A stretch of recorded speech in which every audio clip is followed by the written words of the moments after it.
Today I want to take us to that fateful night of incredible drama as described in Luke 22.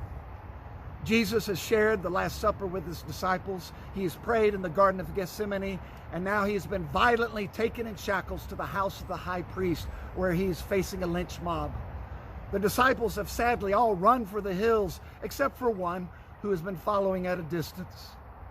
Now let us imagine watching this scene as if we're watching a movie, as if the sound is turned off. Let's just observe with our mind's eye.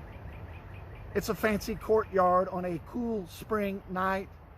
And in the middle of the courtyard, people gather around a fire to warm themselves. And there, close to the fire, we see a man who followed at a distance.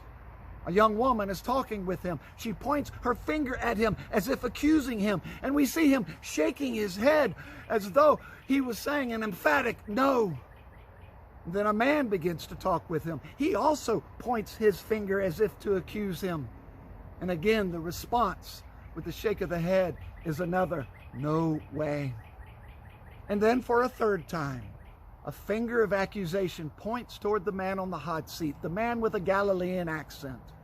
We see his face flushing. We see his arms raised in defiance. We see his head shaking fiercely. We see his mouth opening with harsh-sounding words. And all together, it's so clear he is shouting, no, no, no. And then there is silence, a long silence, and then a sound. The sound of a rooster crowing once, twice, 3 times, one for each denial. And then there is that look of deep pain, anguish, and remorse. And then there's that look face to face between Jesus and Peter. And Peter runs off, and Peter cries and cries and cries. Where in your life have you heard a rooster crowing? And where have you felt like crying a deep cry?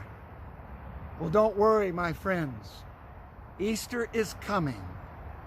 Thank God, Easter is coming. I invite you to worship with us at the heart of Nashville at Bellevue Presbyterian Church every Sunday morning at 10:30. In person or on Facebook Live. This has been another 2-minute takeaway with Pastor Scott.